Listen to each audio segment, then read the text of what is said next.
நண்பர்களே, உங்கள் அனைவருக்கும் என்னுடைய வணக்கத்தை தெரிவித்துக் கொள்கிறேன். இன்று நாம் இதுவரை திருக்குறளிலே 40 குறள்களை நாம் பார்த்திருக்கிறோம். அதனால் இன்று நாம் ஏற்கனவே சொல்லியபடி இதற்கு முன்னால் ஒரு ஒரு பேச்சும் கூட, அதாவது சில நேரங்களில் சில அரசியல் என்கின்ற தலைப்பிலே இதற்கு முன்னால் ஒரு தடவை திருக்குறள் அல்லாத ஒரு தலைப்பில் பேசினேன். இப்பொழுது இன்று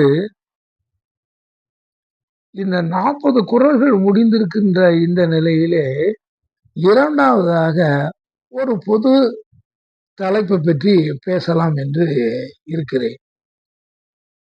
இது ஒரு அரசியல் தலைப்பு. இந்த அரசியல் தலைப்பு இன்று சமீபத்தில் தான், இந்த செப்டம்பர், இந்த மாதத்தில் தான், இந்த செப்டம்பர் 17 தான் திராவிட முன்னேற்ற கழகம் தன்னுடைய பவள விழாவை கொண்டாடியது. அவர்கள் பவள விழா என்பது 75 வருடங்கள் அவர்களுடைய கட்சி தொடங்கி 75 வருடங்கள் முடிந்திருக்கிறது. அண்ணா அவர்கள், கலைஞர் அவர்கள் எல்லாம் அரசியலுக்குள் அதற்கு முன்னாலே இந்த சுயமரியாதை இயக்கம், அதற்கப்புறம் திராவிடர் கழகம், அதற்கப்புறம்தான் திராவிட முன்னேற்ற கழகம். 1925 அந்த சுயமரியாதை இயக்கம் அது தோற்றுவிக்கப்பட்டது. அப்பொழுதெல்லாம் பேரறிஞர் அண்ணா அவர்கள் ஒரு எம்ஏ படித்து அப்பொழுதுதான் புதிதாக காலேஜில் இருந்து வெளிவந்தவர்கள். அவர்களெல்லாம் அந்த கொள்கையின், பெரியாருடைய அந்த கொள்கையிலே ஈர்க்கப்பட்டு அவர்கள் அந்த கட்சியிலே சேர்ந்து, அந்த இயக்கத்திலே சேர்ந்து உழைத்தார்கள். அந்த உழைக்கும் பொழுது தந்தை பெரியார் அவர்கள் அந்த சுயமரியாதை இயக்கத்தை ஒரு பெரிய, தமிழ்நாட்டிலே எல்லோருடைய கவனத்தையும் அது கவர்ந்தது.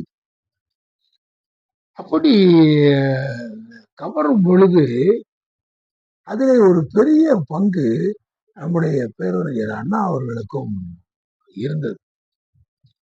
அப்படி அவர்கள் பேசினார்கள். பேசி இதற்கிடையிலே அந்த நேரத்தில் நீதி கட்சியினுடைய ஆட்சி நடந்து கொண்டிருந்தது.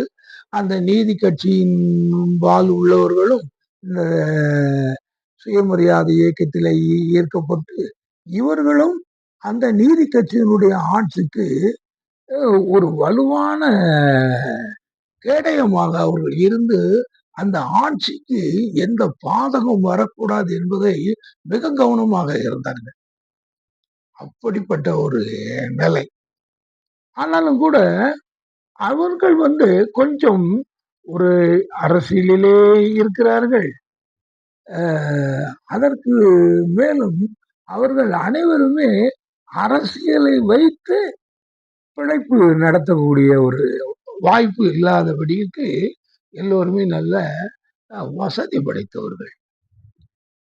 அவர்களுக்கு எங்கேயும் போய் யாரிடத்திலையும் ஒரு ஒரு தொழில் செய்பவர்களிடமோ அல்லது பெரும் பணக்காரர்களிடமோ அப்படி இந்த மாதிரிலாம் அந்த நீதி கட்சிக்காரங்களுக்கு அதுல இல்லை. அதனால அவங்க அத கொஞ்சம் மேல் தட்டிலே அவங்க இருந்ததுனால இந்த கீழ்த்தட்டு மக்களை அவங்க அது இவங்க தந்தை பெரியார் இவங்கெல்லாம் அந்த சப்போர்ட் கொடுத்ததுனாலதான் இந்த கீழ்த்தட்டு மக்களுக்கும் அந்த நீதி கட்சி தெரிய ஆரம்பித்தது. பிறகு அதற்கப்புறம் அந்த சில எப்பொழுதும் அது வருவது தானே. ஒரு கொள்கை பிணக்கம். இவர்கள் வந்து தந்தை பெரியார் மிக தீவிரமான அரசியலை சொல்பவர். அந்த கொள்கைகள் எல்லாம் தீவிரமானது. அப்படி இருக்கும் பொழுது ஒரு வேறுபாடுகள் வந்து விடுகிறது. அந்த வேறுபாடுகள் வரும் பொழுது அவர்கள் அந்த இந்த நீதி கட்சி வந்து அவர்களால் மேலே அந்த அளவுக்கு வர முடியவில்லை. இங்கு சுயமரியாதை இயக்கம் அவர்கள் நன்றாக பெரிதாக வளர்ந்து கொண்டு வருகிறார். அவங்க அப்படி வளர்ந்துட்டு வரும் பொழுது அப்போ பார்த்தாச்சுன்னா நீதி கட்சியினுடைய தலைவராக கூட வந்து பெரியார் வாரார். அவரை வந்து தேர்ந்தெடுக்காங்க. அவ்வளவு பெரிய அந்த பணக்காரருடைய அந்த கட்சியிலே தந்தை பெரியாரை வந்து தலைவராக தேர்ந்தெடுக்கின்றார்கள் என்றால் எந்த அளவிற்கு அவர்கள் தந்தை பெரியார் அந்த கட்சியையே எப்படி கவர்ந்திருக்கிறார். அப்படி வந்தாங்க. வந்து தந்தை பெரியாரும் வந்து தலைவராக வந்து அதுக்கப்புறம் சில சீர்திருத்தங்கள் எல்லாம் சில தீர்மானங்கள் நிறைவேற்றுவதில் இப்படிலாம் வந்து சில பிரச்சனைகள் இருந்த உடனே பிறகு ஒரு நாள் இவங்க நினைக்காங்க, தந்தை பெரியார் வேண்டாம், இது எதுக்கு போட்டுக்கிட்டு இந்த நீதி கட்சிங்கிற பேரை நம்ம வச்சுக்கிட வேண்டாம். நாம வந்து எதை வந்து சொல்லிக்கிட்டு இருக்கோம், திராவிடர்களுக்காக நாம பாடுபடக்கூடிய ஒரு கட்சி. அன்னைக்கு வந்து நீங்க வந்து அதை நினைக்கும் போது அது வந்து மெட்ராஸ் பிரசிடென்சி. இந்த 4 மாநிலம் இங்க தெற்க உள்ள இந்த 4 மாநிலமும் சேர்ந்தது மெட்ராஸ் பிரசிடென்சி. மிச்சபடி அங்கேயும் இங்கேயுமா தொக்கி இருந்ததெல்லாம் பிரின்ஸ்லி ஸ்டேட்ஸ் என்று சொல்லக்கூடிய அந்த மன்னர்கள் ஆட்சி உள்ள சுயேட்சை பகுதிகள். ஆக அதற்காகத்தான் வந்து அந்த திராவிடர் என்கின்ற பெயரை அன்று போய் தமிழர் என்று வைத்துக் கொண்டிருக்க முடியாது. சில நண்பர்கள்லாம் அந்த திராவிடருங்கிற பேர் இல்லாம அது வந்து தமிழருங்கிற பேர் இருக்கணும், வைக்கணும் அப்படிலாம் சிலர் வந்து சொல்லுவாங்க. அது வந்து ஒரு வகையில வந்து அவங்க சொல்றது வந்து அந்த தமிழுக்காக அவங்க சொல்றாங்கன்னு வச்சுக்கிட்டாங்க. அன்னைக்கு உள்ள சூழ்நிலை வந்து அது கிடையாது. அப்போ திராவிடம் தான். அப்போ அந்த திராவிடத்தை வந்து அவங்க அந்த பேர்லயே அந்த திராவிடர்களுக்காக பாடுபடக்கூடிய கட்சிங்கிறத இதை திராவிடர் கழகம் என்று அன்னைக்கு அந்த பெயர் மாற்றும் தீர்மானத்தை யார் கொண்டு வருகிறார் என்றால் பேரறிஞர் அண்ணா அவர்கள் தான். 1944 அந்த 44 பேரறிஞர் அண்ணா அந்த நீதி கட்சியை நாங்கள் இன்று முதல் திராவிடர் கழகமாக மாற்றுகிறோம் என்று சொல்றார். அதுல இருந்து அது திராவிடர் கழகமா செயல்படுது. இப்படி செயல்பட்டுக்கிட்டு வரும்பொழுது இதுல அண்ணாவுக்கும் தந்தை பெரியாருக்குமே பிணக்கு ஏற்பட்டு விடுகிறது. ஏன்னா நீங்க தந்தை பெரியார பாத்தீங்கன்னா அது வந்து அதாவது அதிதீவிரமான கொள்கைகள். அந்த திராவிட நாடுங்கிறத வந்து எப்படி நம்ம வந்து மீட்டெடுக்கணும், எப்படி பிரிக்கணும் அப்படிங்கிற முதற்கொண்டு இந்த விஷயங்களை எல்லாம் அவர் வந்து அவ்வளவு ஒரு தீவிரமான கொள்கை பற்றாளர் தந்தை பெரியார் அவர்கள். அதே மாதிரி வந்துக்கிட்டு இன்னும் ஒரு முக்கியமான விஷயம்னு சொல்லி பார்த்தாச்சுன்னா அதான் முக்கியமா வந்து அந்த காலத்துல அந்த 1925 அந்த 25க்கு பிறகு ஆக இந்த காலங்கள் எல்லாம் இங்க தமிழ்நாட்டுல வந்து ஆங்கிலேயர்கள் தான் இருக்காங்க. ஒட்டுமொத்தமா ஆங்கிலேயர்கள் தான் இருக்காங்க. ஆனாலும் கூட இங்க தமிழ்நாட்டுல வந்து இந்த பகுத்தறிவு கருத்துக்களை அன்றைக்கு வந்து அந்த நேரத்துல வந்து 1920 வந்து ரஷ்ய புரட்சி வருகிறது. அப்ப இந்த ரஷ்ய புரட்சியில வந்து புரட்சிகரமான கருத்துக்கள் எல்லாம் ரஷ்யாவிலே சொல்லப்படுகிறது. புரட்சிகள் ஏற்படுகிறது. இப்படி இந்த கருத்துக்களை எல்லாம் உள்வாங்கி இந்தியாவுக்குள் ஒரு இயக்கம் வருகிறது என்றால் அது தந்தை பெரியாருடைய இந்த சுயமரியாதை இயக்கம். எப்படிப்பட்ட சிந்தனையாளர்கள் அன்னைக்கு அதை வந்து யாரால பிரதிபலிக்க முடியும்னா அன்னைக்கு வந்து ஒரு அந்த ஜஸ்டிஸ் கட்சிக்காரங்க நீதி கட்சிக்காரங்க அவங்க வந்து அந்த மேல் தட்டுல இருந்ததுனால அவங்க வந்து இங்க வந்து தமிழ்நாட்டுல வந்து யாரோட வந்து அவங்க மோதினாங்கன்னா பார்ப்பனர்களோட மோதினாங்க. ஏய் என்ன நீங்க வந்து எங்களை வந்து இன்னுமா நீங்க வந்து இந்த இகழ்ந்து பேசுறது வைக்கிறது அப்படின்னு சொல்லி நீங்க இருக்கிறீங்க. உங்களால் தான் எதுவும் முடியுமா? உங்களால தான் இங்கிலீஷ் பத்திரிகை நடத்த முடியுமா? நாங்களும் நடத்துவோம். ஆங்கில பத்திரிகை வந்து நாங்களும் நடத்த முடியும் என்று அன்றைக்கு ஜஸ்டிஸ் கட்சியில இருந்து ஜஸ்டிஸ் அப்படிங்கிற ஆங்கில பத்திரிகை வந்துச்சுங்க. இது யாரு அன்னைக்கு அப்படி ஆங்கில பத்திரிகை இந்த பார்ப்பனர்களுக்கு வந்து எதிர்ப்பு மேல்நாட்டு கருத்துக்கள் வந்து என்னென்ன வந்து புதுமைகளோ அதாவது பொருளாதாரத்துல புதுமை, அரசியல்ல புதுமை, அரசியல்ல சில பெரிய மாற்றங்கள், பொருளாதாரத்துல வந்து அந்த முதலாளித்துவம் இருக்கக்கூடாது, சோசலிசம், கம்யூனிசம் இப்படின்னு சொல்லி இந்த மாதிரி இது எல்லாம் அங்க இருந்து வருது. அதுகள் அவ்வளவுத்தையும் தமிழ்ல மொழிபெயர்த்து தந்தை பெரியார் தன்னுடைய குடியரசு பத்திரிகையில வெளியிடுறாரு. 1925 தொடங்கப்பட்ட அந்த பத்திரிக்கை குடியரசுங்கிற பத்திரிக்கை அதை வந்து வெளியிடுறாங்க. ஆக இப்படிலாம் பார்த்தீங்கன்னா அப்படிப்பட்ட ஒரு பெரிய ஒரு அசாதாரண சூழ்நிலை வந்து தமிழ்நாட்டுல அன்னைக்கு இருந்துச்சு. அதை வந்து வழி நடத்தி சென்றது முதல்ல வந்து ஜஸ்டிஸ் பார்ட்டிக்காரங்க வந்து இந்த ஆங்கிலம் அப்படின்னு சொல்லி இங்க இருக்கக்கூடியவங்க கிட்ட அவங்க வந்து ஒரு கம்பீட் பண்ணி அதுகளுக்கு அது ஒரு பெரிய சாதனை. அந்த ஜஸ்டிஸ் பார்ட்டி அவங்க செய்ததுக்கு பின்னால இன்னை வரைக்கும் நாம வந்து ஒரு ஆங்கில பத்திரிகையை வச்சு கம்பீட் பண்ண முடியல. ஆமா, அது அவங்க இந்த நீதி கட்சிக்காரங்க செய்த சாதனை. அவங்க பத்திரிகைகள்ல வந்து அன்னைக்கு அந்த 20கள்ல அவங்க நடத்தின அந்த பத்திரிகைகள் நம்ம வந்து 50க்கு பிறகு உள்ள ஆளு. அதுக்குள்ள வந்து காலங்கள் எல்லாம் மாறி போயிருது. அதெல்லாம் வந்துகிட்டு அந்த ஜஸ்டிஸ் பத்திரிகையில வந்த சில நிகழ்ச்சிகளை எல்லாம் இன்னைக்கு திராவிட கழகத்துல வந்து அதையெல்லாம் சில புத்தகங்களாக வந்து அவங்க வெளியிட்டு அவங்க எழுதுனதுனால அவங்க அதை பப்ளிஷ் பண்ணியிருக்காங்க.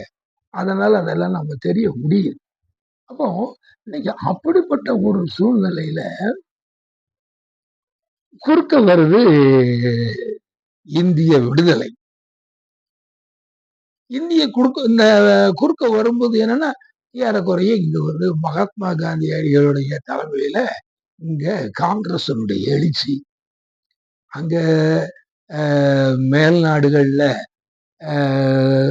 பிரிட்டன்ல அவங்களுக்கு இந்த ஆட்சியை இந்தியாவில் ஒரு ஆட்சியை இனிமேல் நம்மளால அதை நமக்கு பக்கத்துல வச்சு ஆள முடியுமா? இத முடியாது, இதை இன்னும் விட்டுற வேண்டியதுதான் அப்படிங்கிற அளவுக்கு அங்கெல்லாம் ஒப்பீனியன் அவங்களுக்கு எல்லாமே உருவாயிட்டு. ஆக ஏறக்குறைய அவங்களும் டிசைட் பண்ணிட்டாங்க, நமக்கு வேண்டாம், இது இந்தியாவை நம்ம இனிமே இங்க உட்கார்ந்துகிட்டு இங்க ஆள முடியாது. அங்க ஒரு பெரிய புரட்சியே அங்க இங்க வந்து தந்தை பெரியார் செய்த புரட்சியை இந்தியாவோட மகாத்மா காந்தியடிகள் செய்தார்.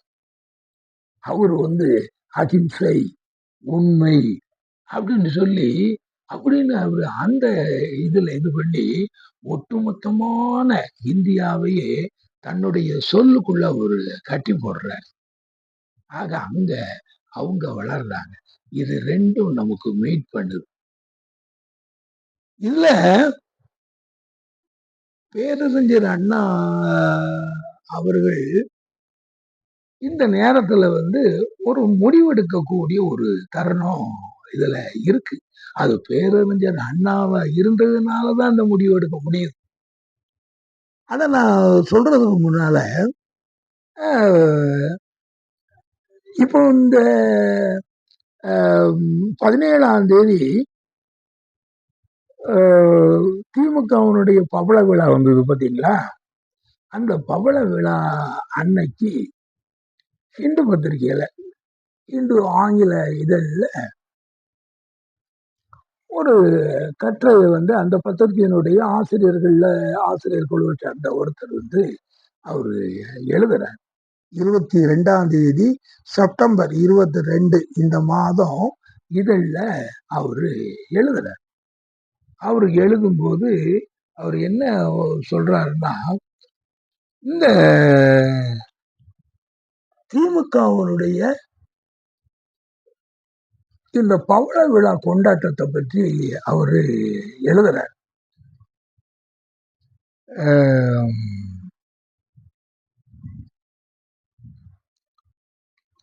அதை எழுதும்போது அவர் ஒரு கட்சி 75 வருடம் இந்திய சரித்திரத்துல ஒரு மாநில கட்சி இன்னைக்கு அவங்க பவள விழா கொண்டாடுறாங்கன்னா அது உண்மையிலேயே பிரசித்தி பெற்ற ஒரு நிகழ்ச்சி. அதை ஒரு பத்திரிகை அதை கண்டு அதற்கு காரணங்களை சொல்வது மிகவும் முக்கியம். அதை அவங்க செய்யறாங்க. ஏன்னா இந்து பத்திரிகைக்காரங்களும் திமுக வளர்ற நாட்களில் இருந்து அவர்களும் இங்கே இருக்கிறவர்கள் தான். அன்னைக்கு நமக்கும் அவங்களுக்கும் நாம கூட அவங்கள வந்துகிட்டு மவுண்ட் ரோடு மகாவிஷ்ணுன்னு பேரறிஞர் அண்ணா அவர்கள் இந்து பத்திரிகையை பத்தி அவர் சொல்லும்போது மவுண்ட் ரோடு மகாவிஷ்ணு, ஏன்னா அவங்க பார்ப்பனர்கள், அதனால மவுண்ட் ரோடு மகாவிஷ்ணு அப்படின்னு சொல்லி அத சொல்லுவாரு அண்ணா. அதனால அவங்களுக்கு அது தெரியும். ஆனாலும் கூட அவர்கள் ஒரு நடுநிலையாக இருந்து இதை அதுல அந்த பத்திரிகையில டி ராமகிருஷ்ணன் ஒருத்தர் அந்த கட்டுரையை எழுதுறார். அவங்கள யாரு எழுதினாலும் அந்த நியாயமா அந்த இருக்கிறத எழுதுவாங்க. அப்ப ராமகிருஷ்ணன் எழுதும்போது அவரு சொல்றாரு, இந்த திமுக 75 வருஷம் இருந்திருக்கு அப்படின்னா அது பெரிய, அதாவது ஒரு சாதாரண விஷயம் இல்ல, அது மிகப்பெரிய விஷயம். அதுக்கு ஒரு முக்கியமான காரணம் ஒண்ணு உண்டு. அத அதனாலதான் திமுக இவ்வளவு லாங் ஸ்டாண்டிங்கா இருக்க முடிஞ்சது அப்படின்னு சொல்லி அவர் ஒரு காரணம் சொல்றார். அவர் என்ன சொல்றாருன்னா, பேரறிஞர் அண்ணா அவர்கள் தந்தை பெரியாரிடம் இருந்து 1949 அவர்கள் பிரிகிறார். 1949 திமுக சென்னையில உள்ள அந்த ஒரு பூங்கா ஒன்று சொல்லுவாங்கல்ல, அதுல ஆரம்ப கூட்டம் நடக்குது. அப்போ அவரு சொல்றாரு, பெரியாருடைய இந்த நாத்திக கருத்துக்களில் இருந்து அண்ணா மாறுபட்டு வெளியே ஒரு பெரிய, அதுக்கு ஒரு யூஸ் பண்ணக்கூடிய வார்த்தை என்னன்னா பிராட் கோலிஷன், ஒரு பெரிய ஒரு மிகப்பெரிய அளவிலான ஒரு கூட்டணி இத அண்ணா உருவாக்குனாரு. அதுல என்னன்னா இந்த பெரியாருடைய இந்த கடவுள் மறுப்பு கொள்கை அதுகளை எல்லாம் அதிலிருந்து அவர் விலகி, அதோடு உங்களுக்கு தெரியும் தந்தை பெரியாரை பொறுத்தவரையில் தமிழையே அவர் காட்டுமிராண்டி மொழின்னு அவர் சொல்லியிருக்காரு. வேற சந்தர்ப்பங்கள்ல அவர் சொல்லியிருக்காரு. ஆனால் தமிழை காப்பதற்கு முன்னால் நிற்பவர் அந்த இந்தி போராட்டம் 35, 37 இந்த இதுகள்ல நடக்கும்போது அதுக்கு முன்னால் இருந்தது தந்தை பெரியார் தான். ஆனால் அவரை பொறுத்தவரையில் அவர் ஒரு முழு பகுத்தறிவாதி என்பதால் மொழிகள் மீது பற்று அவருக்கு கிடையாது. மொழியை பற்றி அவர் சொல்லும்போது என்ன சொல்வார்னா, அது ஒரு கருவி. கருவி மீது எவனாவது பற்று வைத்திருப்பானா? இந்த கருவி மீது பற்று வைத்து சரஸ்வதி பூஜைக்கு கொண்டாடுவது போல யாராவது இப்படி செய்வாங்களா ஐயா? அப்படின்னு அவருக்கு அந்த ஒரு இது. அவர் ஒரு சரியான பகுத்தறிவார். ஆனால் அண்ணா வந்து இதையெல்லாம் அப்படி அவரு பார்க்கல. ஆனா அண்ணா வந்து அப்படி பார்க்கல. மேலும் வந்துகிட்டு மக்கள் மத்தியில வந்து இந்த கடவுள் மறுப்பு கொள்கையை வந்து நாம வந்து சொல்லக்கூடாது. அது வந்து மக்களை வந்து விலக வைக்கும். அவங்க நம்மளோட இணைய மாட்டாங்க அப்படின்னு சொல்லி அந்த ஒரு கொள்கையும் பேரறிஞர் அண்ணாவுக்கு உண்டு. இப்போ இவர் வந்து தந்தை பெரியாரை பொறுத்தவரையில மொழியில வந்து அந்த மாதிரி அவரு சொல்லக்கூடியவர். அதே மாதிரி வந்துகிட்டு இந்த கடவுள் விஷயத்திலையும் அவர் ஒரு பகுத்தறிவாதிங்கிறதுனால அந்த அப்படியே சொல்லுவார். அது இந்து மதத்தினுடைய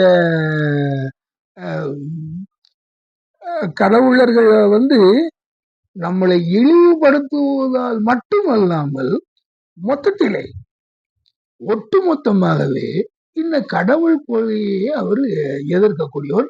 உண்மையிலே அது வாஸ்தவமாக இருந்தாலும் அவருடைய கொள்கை போக்கிலே வந்து பேரறிஞர் அண்ணா அவர்கள் போயிருந்தார்கள் என்றால் இன்னும் நாம் வந்து காங்கிரஸ் ஆட்சிக்குள்ளேயே தான் உட்கார்ந்துகிட்டு இருப்போம்.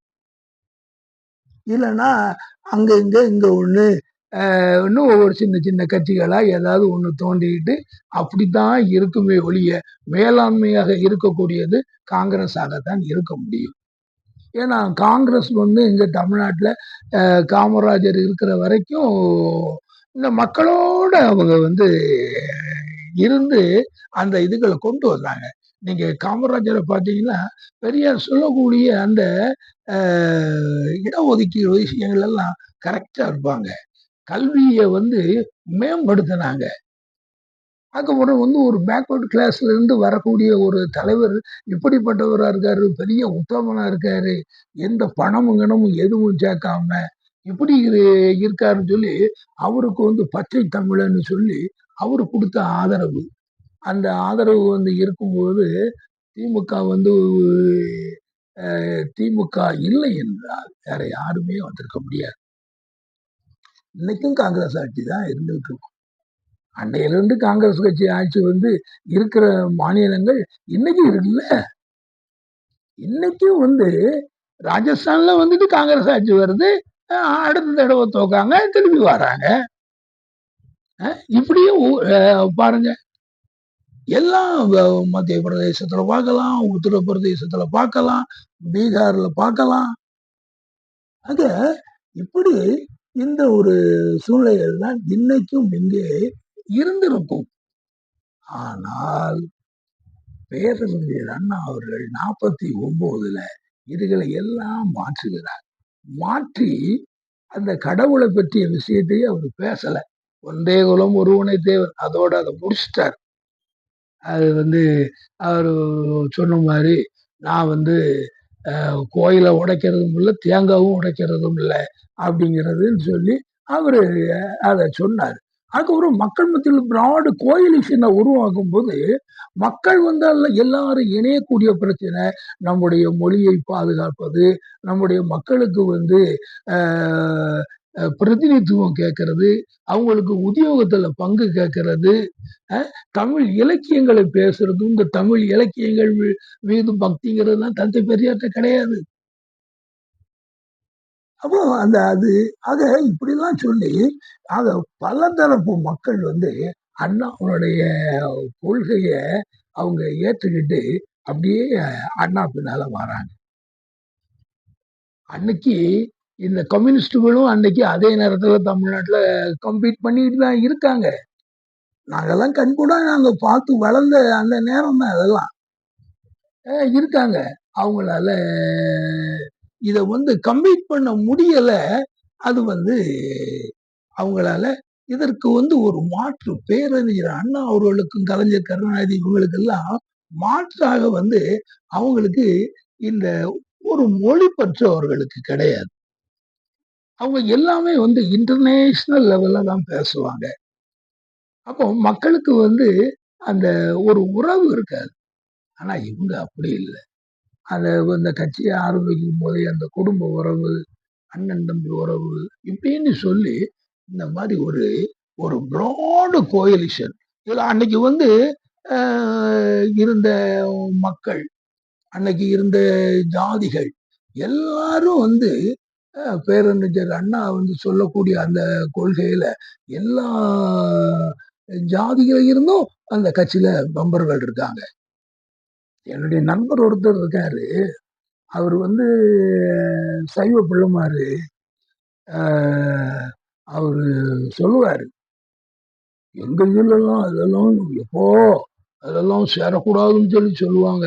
நாங்க தான் அந்த நேரத்துல யங்ஸ்டர்ஸ் காலேஜ் படிக்கும்போது, நாங்க இதுல ரொம்ப துணிஞ்சு நாங்க வந்து உள்ள வந்து, நாங்க வந்து பேரறிஞர் அண்ணா பின்னாலே நாங்க போவோம். அப்படின்னு சொல்லி அவரு சொல்லுவார். அப்போ எல்லா இடங்கள்லயும் அந்த யங்ஸ்டர்ஸ் படிச்சு வரக்கூடிய யங்ஸ்டர்ஸ் எல்லாரையும் கவரக்கூடிய அளவுக்கு அப்படி ஒரு மக்கள் கூட்டம் வந்து உருவாகும்.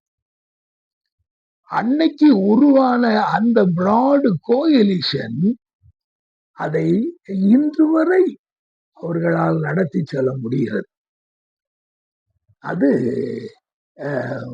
பேரறிஞர் அண்ணா, கலைஞர் கருணாநிதி இவங்க 2 பேரும் பேரறிஞர் அண்ணா அவர்கள் எப்படி உழைத்தார்களோ அதே மாதிரி பன்மடங்காக வந்து கலைஞர் கருணாநிதி இந்த விஷயத்துல இந்த கோயிலை உருவாக்குறதுல அவரு உழைத்தாங்க. அப்படி ஆட்களை வந்து ஒரு தமிழ்நாட்டு மக்களை எல்லாம் அன்றைக்கு நீங்க 67 தேர்தலை நீங்க பார்த்தீங்கன்னாலே அன்னைக்கு வந்து அவர் வந்து அந்த சுதந்திரம் பார்ட்டி வந்து முதலமைச்சர் ராஜாஜி தலைமையில இருக்குது. அவங்களையுமே இந்த கோயிலிஷன்ல கொண்டு வந்தாங்களே. அப்போ அவர் சொன்னதாக வந்து இங்க உள்ள ஒரு பெரியவர் வந்து சொல்லுவாரு, பாருங்க நான் வந்துகிட்டு திமுக பின்னால வந்து போறேன் அப்படி இப்படின்லாம் நீங்க எதுவும் நினைக்காதீங்க. நான் வந்து அதை வந்து ஒரு காரணமா தான் நான் வந்து அதை செய்யறேன். பேசாம ஒரு கையில வந்துகிட்டு அவர் பார்ப்பனர்களுக்கு வந்து அவர் வந்து ஒரு அப்பீல் கொடுத்தாரு. எல்லாரும் வந்துகிட்டு இடது கையில வந்து உங்க நூலை பிடிச்சுக்கிடுங்க, வலது கையில வந்துட்டு சூரியனை குத்துங்க சொன்னாரு. அப்படி சொல்லித்தான் அவங்களையே தனக்கு பயன்படும்படி ஆக்கி கொண்டார்கள். அது மாதிரி இந்த இந்த பார்ப்பன எதிர்ப்புகளையும் அவர்கள் அந்த அளவிற்கு வந்து பெரிய அளவுல அதை கொண்டு வரல. எல்லாம் வந்துகிட்டு அந்த தமிழ்நாடுங்கிறதுக்கு வந்து தமிழ்நாட்டினுடைய நலன் இது வந்து வேணும் நமக்கு. அதனால எது எது நம்மளை பிரிக்கிறதோ அது வேண்டாம் அப்படின்னு சொல்லிதான்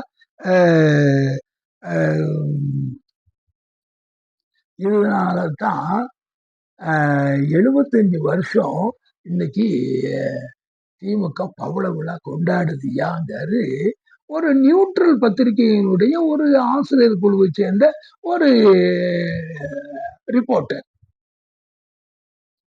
அப்போ நீங்க பார்க்கும் பொழுது அந்த அந்த நேரம், அந்த நேரத்துல உள்ள நிகழ்ச்சிகள் இதுகள் எல்லாம் இணைந்து அதுக்கப்புறம் இன்னை வரைக்கும் இந்த 75 வருஷம் வரைக்கும் இன்னைக்கு நாம வந்திருக்கோம் அப்படின்னு சொன்னாச்சுன்னா அந்த பிராடு கோயிலிஷன் இன்னைக்கு இருக்குல்ல. இந்த பிராடு கோயிலிஷன்ல வந்துகிட்டு திருமாவளவன் இருக்காரு. ஒரு நேரம் திருமாவளவன் இருந்தாரு.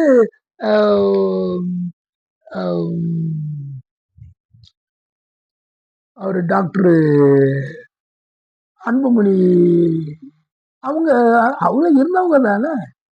பிறகுதானே வந்துகிட்டு கொஞ்சம் பிரிஞ்சு போனாங்க. திருமாவளவன் இருக்காரு, முஸ்லீம் லெக்ல இருக்காங்க. இப்படி நீங்க பாத்தீங்கன்னா அந்த கோயிலிஷனை வந்து இவங்களை தவிர வந்து வேற யாரால வந்து அதை உருவாக்க முடியுது? அப்படியே அந்த மாதிரி அவங்க அதுல உருவாக்குனாங்க. அப்படி உருவாக்குனதுனாலதான் இன்னைக்கு வந்து இந்த 75 வருட பவள விழாவை வந்து கொண்டாட முடியுது. சரி, பவள விழாவை வந்து இன்னைக்கு கொண்டாடுறோம். இனிமேல் எப்படியா இருக்கும்? இனிமேல் இந்த கட்சி எப்படி இருக்கும்? இப்போ கூட எல்லாம் வந்துகிட்டு பத்திரிகையில 2026 தேர்தல் டிவில எல்லாம் பாத்தீங்கன்னா எல்லா டிவிகள்லையும் ஒவ்வொரு டிவிக்கும் வந்து ஆஸ்தான புலவர்கள் மாதிரி ஒரு 4-5 பேர் இருக்காங்க. ஆஸ்தான கவிஞர்கள் மாதிரி எல்லாரும் ஒரு கூட்டம் போட்டாச்சுன்னா அவ்வளவு பேரும் வந்து உட்கார்ந்துருப்பாங்க. இவங்க அவ்வளவு பேரையும் கொண்டு வந்து உட்கார்ந்து ஒவ்வொரு சப்ஜெக்டை கொடுத்து இது எப்படி ஆகாது அப்படி ஆகணும்னா இவர் ஒருத்தர் ஒன்று சொல்லுவாரு, அவர் ஒன்று சொல்லுவாரு. இதுக்கு எடுத்து இன்னொரு டிவி, அதுக்கு ஏற்று இன்னொரு டிவி, இன்னொன்னு ஏற்று இன்னொரு டிவி. இப்படியே பாத்தீங்கன்னா பெரிய ஒரு கதா காலட்சேபம் வந்து இந்த டிவியில நடந்துகிட்டு இருக்கு. இது என்னன்னா 2026 தேர்தல் எப்படி இருக்கும்? இதுக்கு 2026 வர்றதுக்கு 18 மாசம் இருக்கு. ஏப்ரல்னு கணக்கு வச்சுக்கிட்டாலுமே ஒரு 18 மாசம் இருக்கு.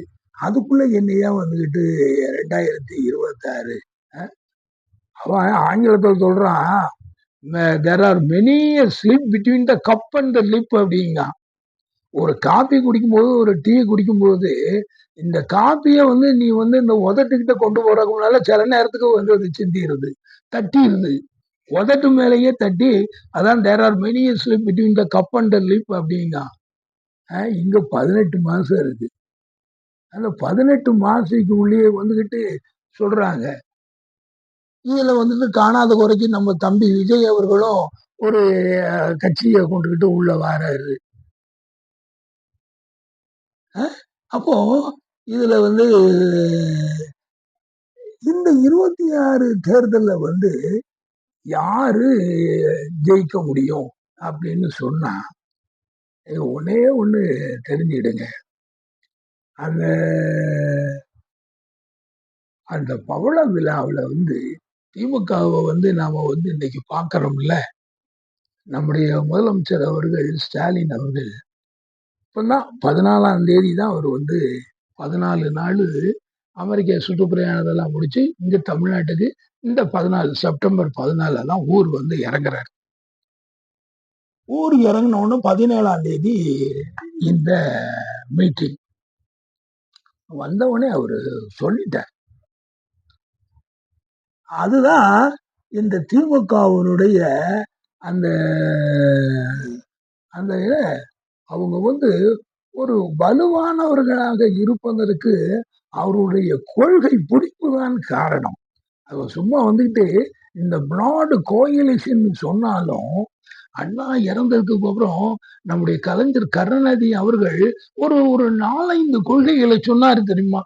இந்தி திணிப்பை என்றும் எதிர்ப்போம், மாநில சுயாட்சி, மத்தியில் கூட்டாட்சி. இதுதாங்க அண்ணாவுக்கு பிறகு கருணாநிதி இந்த கழகத்தை அப்படியே அந்த கொள்கை வழிபாடா அவர் தூக்கிட்டு போறார். அவர் அதேதான் இன்னைக்கு மு.க. ஸ்டாலின் அவர்கள் இந்த பவள விழாவில் அவரு என்ன சபதம் சொன்னாரு? அவரு ஒண்ணுமே அவரு வேற எதுவும் சொல்லல. மாநில சுயாட்சி வந்து நம்ம தமிழ்நாட்டுக்கு ஒரு முழு மாநில சுயாட்சி பெற்ற மாநிலமாக ஆக்கும் வரை எங்களுடைய போராட்டம் ஓயாது. அதுவரை இந்த திமுகவினுடைய சேவை இருந்து கொண்டே இருக்கும் அப்படின்னு. இதுதாங்க கொள்கை. இதுலதான் வந்து நிக்க முடியும். இதுல வந்துட்டு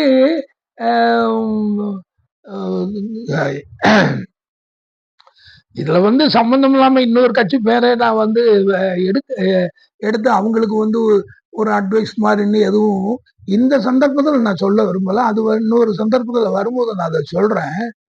இதுதாங்க வந்து முக்கியம். அது வந்த உடனே அவரு சொன்னது இந்த இருக்கு. அதாவது மாநில சுயாட்சி வென்றெடுப்பதற்கான அறிவிப்பு தான் இந்த பவளவளா செய்தியாக நான் அறிவிக்கிறேன். பாத்தீங்களா, வென்றெடுப்பதற்கான அறிவிப்பு தான் இந்த பவள விழாவுடைய செய்தி. அவரு சொல்றாரு, அதிகாரம் கொண்ட மாநில அரசாக மாற்றும் வகையில் அரசியலமைப்பு சட்டத்தில் திருத்தம் கொண்டு வரும் முன்னெடுப்பை திமுக நிச்சயம் செய்யும். இதுதாங்க இன்னைக்கு வேணும். இன்னைக்கு எவ்வளவு பெரிய சூழலை இன்னைக்கு வந்து இருந்துகிட்டு இருக்கு. மத்தியில ஆளக்கூடிய பிஜேபி ஆட்சியில இன்னைக்கு 2 நாளைக்கு முன்னால ஸ்டாலின் அவர்கள் பிரதமர்கிட்ட போய் ஒரு பெரிய கோரிக்கை பட்டியலை கொண்டு கொடுத்து, அத்தனை கோரிக்கை பட்டியலும் புதுசா அவர் எதுவும் சொல்லலையே. அவர் அன்றாட அன்னன்னைக்கு நிகழ்ச்சிக்கு நடந்துகிட்டு இருக்கக்கூடியது ஒரு மெட்ரோ ட்ரெயின் வந்து அங்க வந்து சென்னையில வந்து உருவாக்கி அதை ஃபர்ஸ்ட் ஃபேஸ் கட்டி முடிச்சுட்டாங்க. செகண்ட் ஃபேஸ் ஒர்க் ஆகுது. அதுக்கு சர்டன் அந்த நிதி அமைப்புகள்லாம் நீங்க ஒன்று போட்டு வச்சிருக்கீங்க, அது சரிதான். அதுக்கு வந்து நீங்க வந்து எங்களுக்கு கொடுக்க வேண்டிய நிதி கொடுக்கணும் ஐயா.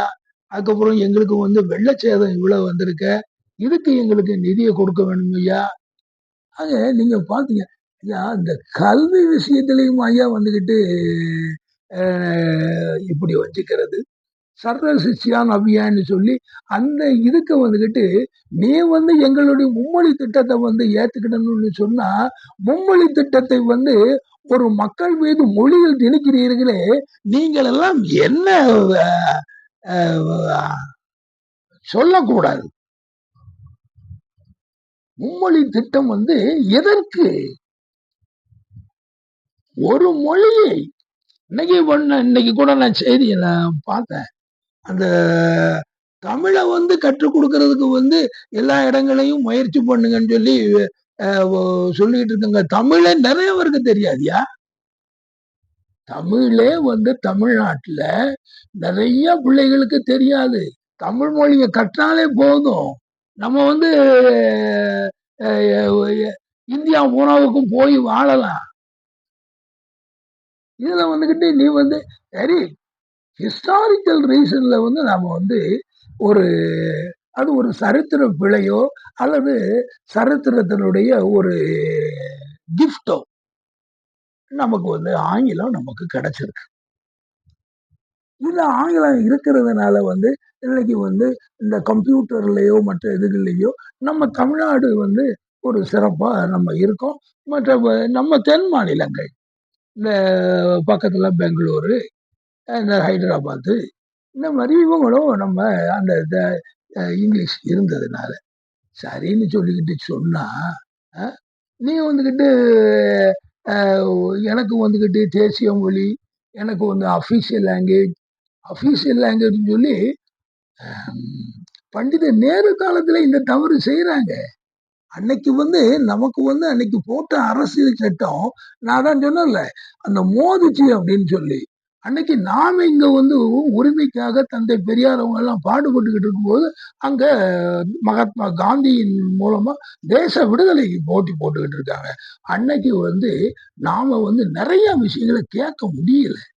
அன்னைக்கு இந்த அரசியல் சட்டத்துல வந்து அந்த கான்ஸ்டிடியூஷன் அசம்பிளிக்கு வந்து தேர்ந்தெடுக்கப்பட்டவர்கள் இருக்காங்கல்ல, அவங்க எல்லாம் வந்துகிட்டு அது ஒவ்வொரு முறையில, அதாவது காங்கிரஸை பொறுத்தவரையில நமக்கு நிறைய கேடுகள் பண்ணியிருக்காங்க. அவங்க பண்ணி வச்சுட்டு வச்சுட்டு போன கேடுகள்லாம் நிறைய. அதுல ஒண்ணு இந்த மொழி பிரச்சனை இல்லை. அங்க காங்கிரஸினுடைய கம்யூனலிசமும் வந்து நமக்கு அகைன்ஸ்டா தான் இருந்துச்சு. ஆனா இன்னைக்கு வந்து நாம அதையெல்லாம் நாம பொருள்படுத்தாம இன்னைக்கு வந்து அவங்கள வந்து நாம தூக்கி விடுறோம்னா அதை விட வந்துகிட்டு என்னது எதையோ விரட்டிட்டு எதையோ வந்து உட்கார்ற மாதிரி இது இன்னைக்கு ஆபத்தெல்லாம் முடியும் போல இருக்கு. ஒன் நேஷன் ஒன் எலெக்ஷன் என்ன ஸ்லோகனா நாடு, ஸ்லோகனா வந்து நாடு, எல்லாமே slogan. One nation one election, அதுக்கப்புறம் வந்துகிட்டு சட்டங்களை எல்லாம் வந்துகிட்டு இது பண்றது, இப்படி வந்து பண்ணுனா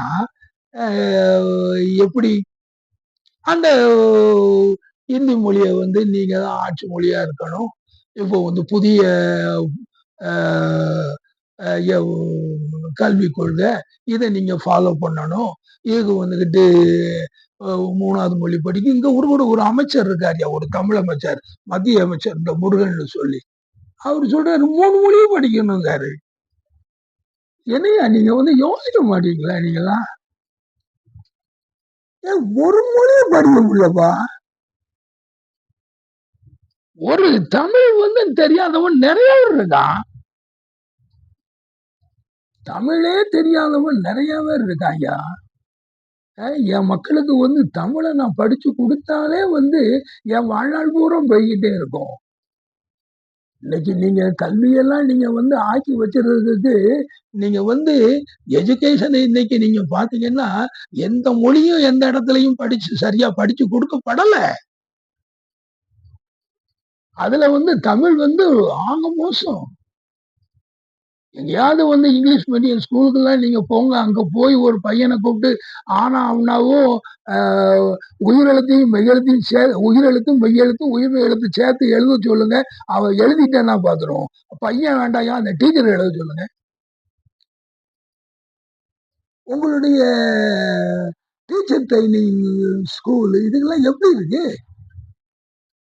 இது வந்து ஒட்டுமொத்தமான ஒரு விஷயத்துக்காக சொல்றேன். இதுகளை எல்லாம் போய் இப்படியாயா கேட்கறது? இவங்க இவங்க வந்து இந்த தமிழுக்காக எவ்வளவோ காரியங்களை செய்து மக்களை படிக்க வைக்கிறதுக்கு எவ்வளவு செய்யும்போது, யா எங்களுக்கு பணம் கொடுங்கய்யா அப்படின்னா இது என்ன சொல்ல? நீங்க வந்துகிட்டு எல்லாத்தையும் ஒட்டு மொத்தமா இன்னைக்கு கூட ஒரு நண்பர் வந்து அவரு வந்து திமுகவினுடைய செய்தி தொடர்பாளர், அவர் பேர் வந்து மனுராஜ். அவர் வந்து மனுராஜ் வந்து அந்த மனுராஜ் கிட்ட நான் இன்னைக்கு நான் பேசினேன். அந்த மனுராஜ் கிட்ட அவர் வந்து அவர் வந்து நேற்று வந்து அதே ஹிந்து பத்திரிகையில வந்து ஒரு கட்டுரை எழுதியிருக்கார். அவர் வந்து இந்த சுயமரியாதை இயக்கம் தோன்றி 100 வருடங்கள் பூர்த்தி அடைகிறது. 1925 இருந்து 1924 100 வருடங்கள் இதாகிறது.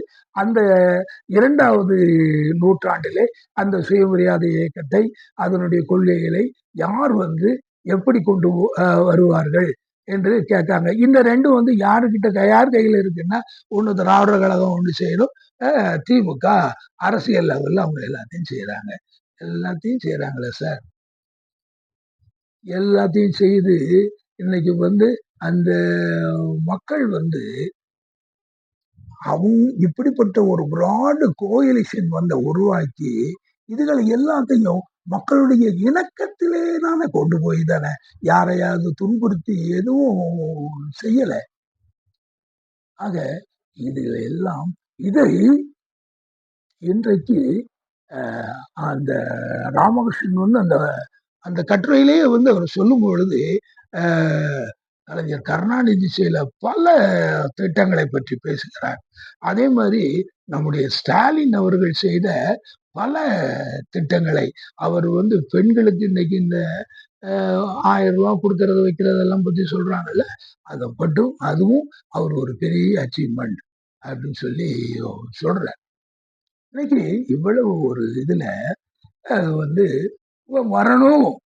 இந்த ஒரு பிராடு கோயிலிஷனை வச்சு இந்த 2026ல இந்த கோயிலிஷன் தான் வந்து இருந்து வரணும். இதுல ஒரு சுருதி பேதம் மாதிரி திருமாவளவன் எனத்தையோ ஒரு கருத்தை சொல்லிக்கிட்டு வச்சுக்கிட்டு அதுல ஒரு குட்டி குழப்பம் பண்ணிட்டார். அவர் குட்டி குழப்பம் வந்து அது பண்ணாம இருந்ததுன்னா நல்லா இருந்திருக்கும். ஆனா அதை பத்தி ஒண்ணும் இல்லை. அவர் அநேகமா சரிப்பட்டு வருவார்னு நினைப்போம், பார்ப்போம். வந்தா அவருக்கு நல்லது. அது வந்து அவங்களும் ஒரு நாளைக்கு வின் பண்ணி அதில் இந்த கோயிலிஷனோட இருக்கும்போது, அப்படி இல்லைன்னா வந்து அந்த தேர்தல்கள் எல்லாம் அவங்களுக்கு தான் அது ஒரு பாதகமாக இருக்கும். அதனால இதெல்லாம் வந்து இப்படிப்பட்ட இது இன்னைக்கு மாற்றார்களை ஒரு மாற்று கருத்திலே உள்ளவர்கள் மாற்று கருத்தில் இருந்தால் டயமெட்ரிக்கலி ஆப்போசிட். இப்போ நமக்கும் பார்ப்பனர்களுக்கும் என்ன பெரிய எந்த இடத்துல ஒற்றுமை வரப்போகுது? ஒற்றுமையே எந்த இடத்துலயும் வரல. அவங்க வேற, நம்ம வேற. நம்ம ஆட்களா இருந்தவங்க தான். ஆனா கடைசியில எல்லாத்தையுமே நான் வந்து இந்த திருக்குறள் இதுல ஒரு குறளை பற்றி சொல்லும் போதெல்லாம் எல்லாமே நம்ம இதெல்லாம் இருந்தவங்க தான் ஐயா. அவங்க இருந்துட்டு கடைசியில வந்துகிட்டு நான் வந்து மேல் ஜாதியா இருக்கணுங்கிறதுக்காக நான் இந்த உலகெல்லாம் கொண்டு போய் அவங்க கையில கொடுத்துருவேன்னு சொல்லி நம்மளை எல்லாத்தையும் அங்க கொண்டு கட்டி போட்டாங்க அப்படின்னு சொல்லி அந்த இதுல நான் பேசியிருந்தேன். அது மாதிரி அந்த இது வந்து ஒரு பெரிய டயமெட்ரிக்கலி ஆப்போசிட்டான கொள்கையில் உள்ளவங்களா இருந்தாலும் அவர்கள் வந்து இன்னைக்கு நம்மளுடைய இந்த ஒரு பொலிட்டிக்கல் இந்த பார்ட்டி இது எப்படி வந்து செயல்பட்டிருக்கிறது? பரவாயில்லை, இவர்கள் நன்றாக செயல்பட்டிருக்கிறார்கள். இவர்கள் வந்து ஒரு கொள்கை அடிப்படையில், ஏன்னா இந்த ஹிந்து பத்திரிகையில வந்து அவங்களுடைய இந்த இந்துத்துவ இதுகளை வந்து முழுமையா எதிர்க்கக்கூடியவர்கள். அதனால அவங்க வந்து இந்த ஒரு திமுக இந்த தமிழ்நாட்டுக்கு ஒரு அரண் என்று அவர்கள் நினைக்கிறார்கள். அதனால் இந்த 2026லும் திராவிட முன்னேற்ற கழகம் தான் ஆட்சிக்கு வரும், ஆட்சிக்கு வர வேண்டும் என்று நாம் எல்லோரும் அந்த எண்ணத்திலே இருக்க வேண்டும். அதுதான் வந்து இந்த 2026லே நடக்க வேண்டும் என்று நீங்கள் எல்லோருமே அந்த ஒரு சிந்தனையிலே வந்து அந்த திமுகவுடைய உணர்வு என்பது ஏதோ ஒரு சிலருக்காக வந்து அது இருக்கிறது என்று யாரும் தவறாக நினைத்து விடக்கூடாது. இது ஒரு பரந்துபட்ட இந்த மக்களை எல்லாம் இணைத்த இந்த ஒரு இயக்கம். இந்த மக்களுக்கு இந்த திமுகவை விட்டால் இன்றைக்கு நாம் முழுவதுமாக அழிந்து விடுவோம். நம்முடைய தமிழ் அழிந்துவிடும். இந்த தமிழ் போய் கடைசியில இன்னைக்கு ஒவ்வொரு மாநிலங்களுக்கெல்லாம் நீங்க போனீங்கன்னா அங்க இந்தி தான் மேலாண்மையா உட்கார்ந்துகிட்டு இருக்கு. ஆக அதுவும் போயிடும். ஆக இந்தி வந்து நம்ம தமிழுக்கு மேல வந்து உட்கார்ந்துக்கிட்டு பேசுனா என்ன ஆகும்? நம்ம பிள்ளைகள்லாம் என்னத்துக்கு ஆவாங்க? நம்ம 2000 வருஷத்துக்கு முன்னால இவ்வளவு பெரிய ஒரு பெரிய சரித்திரத்தை நம்ம வந்து பின்னால வச்சிருக்கோம். ஒரு பெரிய வாழ்க்கை முறை நமக்கு இருக்கு. அகநானூறு இருக்கு, புறநானூறு இருக்கு, தொல்காப்பியம் இருக்கு. இப்படி என்னென்னலாமோ இலக்கியங்களா நமக்கு இருக்கு. எத்தனையோ மன்னர்கள் ஆட்சி பண்ணி இருக்காங்க.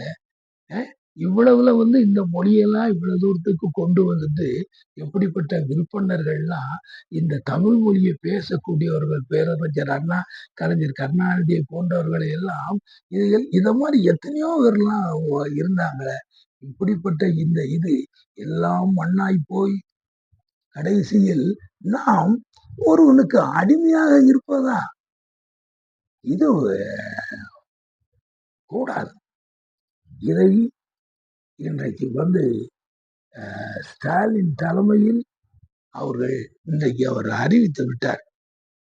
என்னவென்றால், நீங்கள் உங்களுடைய அரசியல் சட்டத்தை திருத்தி எங்களுக்கு மாநில சுயாட்சி வேண்டும் என்பதை நாங்கள் அதை முடுக்கி விடுவோம். உண்மையிலேயே முடுக்கி விடணும். ரொம்ப அவசியம். ரொம்ப கெட்டு போச்சு. ரொம்ப கெட்டு போச்சு. இது என்னன்னா, இவங்க என்னமோ நினைச்சுக்கிட்டு இருக்காங்க. சும்மா வந்துகிட்டு என்னத்தையும் பேசிடலாம், என்னத்தையும் இது பண்ணிடலாம் அப்படின்னு சொல்லி இது பண்றாங்க. அப்படிலாம் பண்ண கூடாது, பண்ண முடியாது. அப்படி இருக்கு. அதனால இந்த இதை நம்ம இழந்துடக்கூடாது. அதுக்கு இந்த திமுக ஒன்றுதான் அரண். அதுதான் இந்த தமிழ்நாட்டிலே 2026 ஆட்சிக்கு வர வேண்டும் என்று கூறி உங்களிடமிருந்து விடைபெறுகிறேன். நன்றி, வணக்கம்.